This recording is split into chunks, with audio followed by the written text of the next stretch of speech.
এই মুহূর্তে দর্শক বন্ধু, টিভি সকাল ইউটিউব চ্যানেল আপনাদের সঙ্গে আমরা কিছু গুরুত্বপূর্ণ প্রতিবেদন তুলে ধরছি। বাংলাতে আইনের শাসন নেই।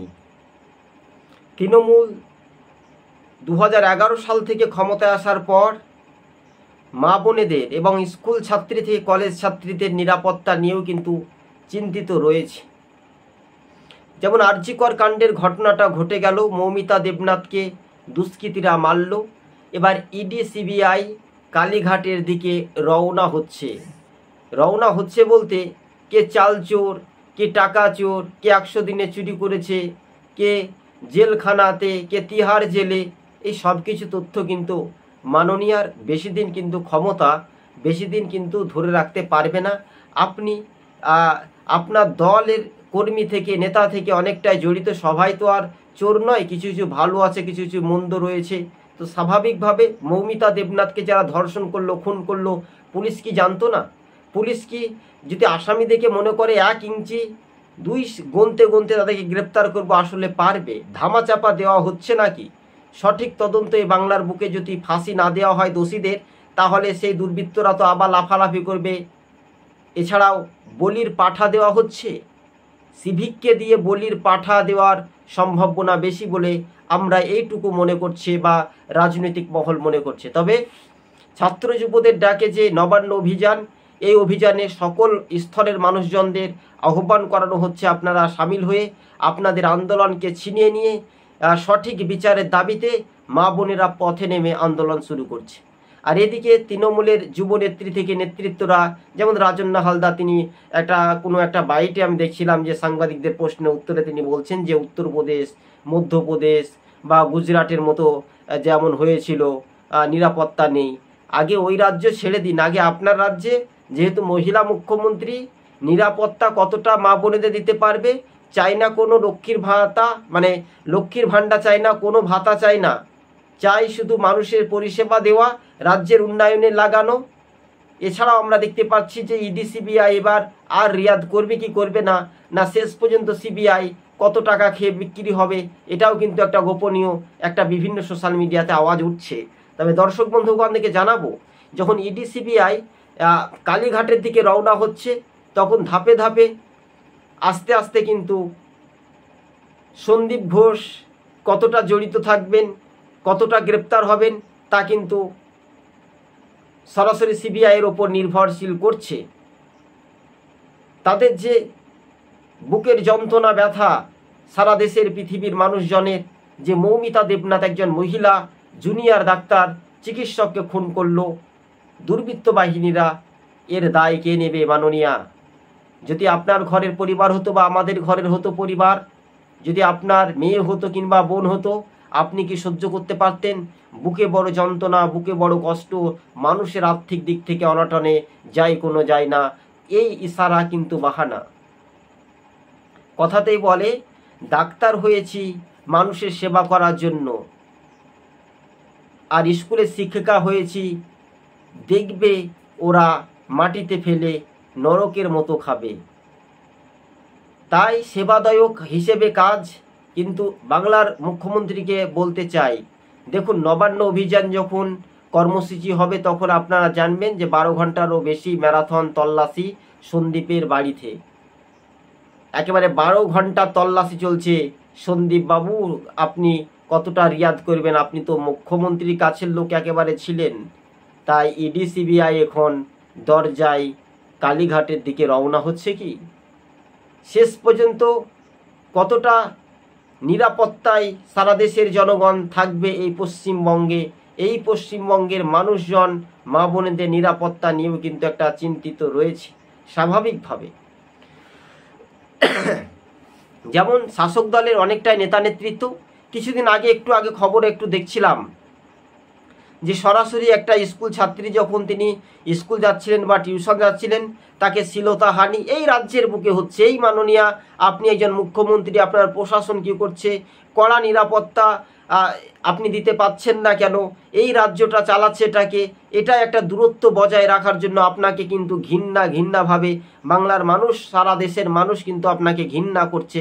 কিন্তু স্বাভাবিকভাবে যখন আপনি আরজি কর নিয়ে যখন বলছেন যে দোষীদের ফাঁসি চাই, তখন আপনাকে একটা কথা বলি, দোষীদের যদি ফাঁসি চাইতেন আপনি, আপনাকে সহজ সরল নিয়মে আমরা বলতে চাই দিদি, আপনি দেখুন, তাহলে আপনি ওই কপিল সিব্বালের সঙ্গে কোটি কোটি টাকা খরচ করে, লাখ লাখ টাকা খরচ করে আপনি ওই কেসে লড়তেন না কেন? কি কারণে লড়তে গেলেন? তাহলে আপনার যে দোষী যারা দুর্নীতি করেছে বা এই সঙ্গে জড়িত রয়েছে তাদেরও ফাঁসি দেওয়া হোক। আসলে বলির পাঠা সাজানো হচ্ছে কি সিভিক ভলেন্টিয়ারকে? সঞ্জয় রয়, সন্দীপ ঘোষের সব তথ্য গোপন, আস্তে আস্তে একাই কিংবা দুইজনে তো হওয়া সম্ভব নয়, বেশ আরও কয়েকজন ছিল, 20-20 জন। তাই এই মুহূর্তে 20 থেকে 20 থেকে 25 জন মিলে।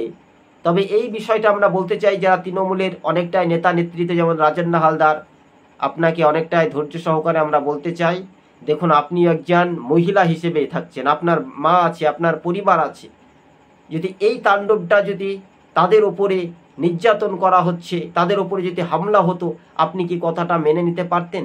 একজন ডাক্তারের ওপর যেভাবে অমানবিক অত্যাচার চলেছে, তার শরীরে এতবার আঘাত লেগেছে, তিনি ছটপট করছিলেন। হাসপাতালের যিনি দায়িত্বতে ছিলেন তিনি কি জানতেন না কি কারণে হয়েছিল, সব কিন্তু এবার কালীঘাটের দিকে রওনা হবে দিদিমণি। আপনার আর ভয় করবেন না, আর কোনো কারণ নেই। আপনার গদি 26-এ থাকছে না। বাংলার মানুষ বলে না, সিঙ্গুর থেকে আরজি কর, মা বোনেদের কান্না শুনি, এই তৃণমূল আর না। চাকরি দেবে বলে ওরা মানুষ মেরেছে, তাই 100 দিনের টাকা চুরি করে, আমফানের টাকা চুরি করে নেতাদের পকেট গরম করেছে। তবে এই তৃণমূল আর না। বাংলার মানুষ বুঝে নিয়েছে কতটা জুলুম, কতটা অত্যাচার, কতটা নিপীড়িত সাধারণ মানুষের উপর জুলুম হচ্ছে। তাই জোট বেঁধেছে, তৈরি হও। আগামী দিন নবান্ন অভিযানের ঘেরাওয়ের কর্মসূচিতে ভয় পাচ্ছে নবান্ন 14 তলা মাননীয়া। ইডি সিবিআই দিকে দিকে এগিয়ে যাচ্ছে, সময়ে বলছে সময়ের সাপেক্ষে। তাই মানুষের উদ্বেগজনক, মানুষের রীতিমতো আকর্ষণীয় প্রভাব, সেটাই কিন্তু দেখা যাচ্ছে দর্শক বন্ধুগণ। তবে হ্যাঁ, কথায় কথায় 12 আনা না বলতে পারলে 16 আনা ভিডিও ফুটেজটা সম্পূর্ণ ওয়াচ করবেন, দেখবেন। কিন্তু মাননীয়াকে আমরা বলতে চাই, দেখুন, কে বিজেপি করছে, কে সিপিএম, কে কংগ্রেস, কে তৃণমূল, কে আরএসপি, কে ফরওয়ার্ড ব্লক, সেটা কিন্তু বড় কথা নয়। ধৈর্য সহকারে আপনারা ভিডিওগুলো দেখবেন, আর ভালো লাগলে শেয়ার করতে ভুলবেন না। শাসক দল যা ইচ্ছা তাই আপনি করতে পারবেন না, কেননা আইন সমান অধিকার রয়েছে, সবার অধিকার রয়েছে। যদি দোষীদের ফাঁসি চাইতেন তাহলে আপনি বিধানসভাতে আইন পাশ করুন যে কেউ যদি দুষ্কৃতীরা, যদি কোনো মা বোনেদের উপর আক্রমণ হয়, একেবারে যদি ধর্ষণ হয়, মারপিট হয়, তাদের ফাঁসি দেওয়া হবে। মঞ্চে এই আইনটা রাজ্যসভায় সরাসরি বিধানসভায় পাশ করানো হলো, তারপরে রাজ্যসভায়, তারপরে লোকসভাতে নরেন্দ্র মোদীজি তিনি বলেছেন যে মহিলাদের নিরাপত্তা কঠোর পরিশ্রম করে দিতে হবে। কিন্তু স্বাভাবিকভাবে টিভি সকাল ইউটিউব চ্যানেল আপনাদের সঙ্গে সেই প্রতিক্রিয়াগুলোই তুলে ধরলাম। ধৈর্য সহকারে দেখবেন। মাননীয়া, আপনি রেডি থাকেন। আপনার 26-এ গদি টলমল করছে, আমরা বলছি না, জনগণ বলছে। আমাদেরকে একাধিকবার যখন ফোন কলে আসে, তখন এক বৃদ্ধ পরিবার থেকে একজন বলছে, বৃদ্ধ মা বাবাদের একটা কান্নার আওয়াজ আপনারা শুনেন, যে বয়স হলে 8 থেকে 80 সকলের মুখে একটা হাসি, 8 থেকে 80 সকলের মুখেই একটাই শাস্তি চাই, আরজিকর কাণ্ডে দোষীদের ফাঁসি দিতে হবে। তা না হলে আইনের শাসনে মুখ থুবড়ে পড়েছে দর্শক বন্ধুগণ। তাই আহা কি জ্বালারে, এবার বাংলা থেকে তৃণমূল পালা পালা পালারে, এই স্লোগান সমহিমায় একসময় ত্রিপুরাতে আছড়ে পড়েছিল। বাংলার প্রভাব কতটা স্পষ্ট হবে আরজি করের ঘটনা নিয়ে, মা বোনেদের নিরাপত্তা নিয়ে চিন্তার ভাবনা, কিন্তু আগামী দিন এই সরকার টিকবে না, পশ্চিমবঙ্গ থেকে বিদায়ের দিন যাবে। তাই ধৈর্য সহকারে আমাদের ফুটেজগুলো দেখবেন দর্শক বন্ধুগণ। আর ভালো লাগলে একটু কমেন্ট করে জানাবেন, আর সাবস্ক্রাইব করতে ভুলবেন না।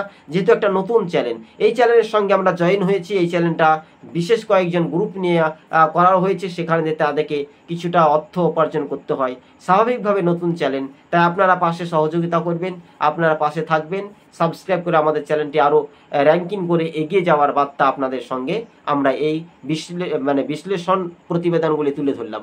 আপনাদেরকে আরও একবার জানিয়ে রাখি, সারা দেশ যখন উত্তপ্ত হচ্ছে আরজি করের ঘটনা নিয়ে, মাননীয়া, আপনি একজন মহিলা, মা বোনেদের নিরাপত্তা, আপনাকে ভরসা করে মানুষ ভোট দিয়েছিল, মামাটির মানুষের সরকার বলে আপনি উদ্বেগ প্রকাশ করতেন যে আমি মাটির মানুষের সরকার, মানুষের সেবা করি। আপনি কিসের সেবা করলেন? একজন মহিলা চিকিৎসককে হারিয়ে মহিলাদের নিরাপত্তা নিয়ে একজন জুনিয়র ডাক্তার 31 বছর, তার সামনে চলতি মাসে বিবাহ হতো, কিন্তু এখানে কি হলো? আমাদের আইনের শাসন কোথায়? আমরা আগে কি প্রাণে বেঁচে থাকতে পারবো? কেউ যদি শাসক দলের বিরুদ্ধে খবর করছে তার বিরুদ্ধে মিথ্যা মামলা দিয়ে দাও। এই ধরনের কি ধরনের নাটক চলছে? আগামী দিন বাংলার মানুষকে বলতে চাই, বুকে পাথর, বুকে জমানো কাঁপানো, শীত কাঁপানো, হাড় কাঁপানোকে, ভয় ভীতুকে উপেক্ষা করে নবান্ন অভিযানে আপনারা সামিল হন। বামেরা এই সমাবেশকে তারা কিন্তু বয়কট করছে, যে যাবে না বলে। যাবে না তো ভালোই, সিপিএম তলানিতে পড়ে থাকবে, তার কোনো উপায় নেই। সিপিএম বুঝবে ঠেলায় না পড়লে বিড়াল গাছে ওঠে না। এটা সর্বদলীয়, সাধারণ মানুষ, প্রত্যেক নাগরিক মঞ্চ তারা আসতে পারে, কোনো দলের পতাকা থাকবে না। আর সিপিআইএম পার্টি বলে দিল যে আমরা যাব না, সেটা একটা বিজেপির চক্রান্ত বা যাই হোক কিছু কিন্তু বলে ফেলে দিল সিপিআইএম রাজ্য নেতৃত্ব। তাদের ব্যক্তিগত ব্যাপার, তারা দেখতে ভোটের ফলাফল কি করবে না করবে সেটা কিন্তু জানবে সিপিএম। তবে যা হোক, এই রাজ্যের মানুষের চেষ্টা প্রচেষ্টায় আগামী দিন কতটা উদ্বেগজনক হতে পারে তাই দেখার বিষয়। তাই আরজি করের লড়াই আন্দোলন এখনও কিন্তু থামেনি। তাই মানুষের ভয় ভীতু নয়, মানুষকে ভয় ভীতু দেখে কোনো লাভ হবে না। তাই শাসককে হুঁশিয়ারি দিয়ে রাজপথে মানুষজন যেভাবে প্রতিবাদে আন্দোলন করছে, এটা একটা সৌভাগ্যবান। ধৈর্য ধরে আমাদের ফুটেজগুলো দেখবেন। ধন্যবাদ।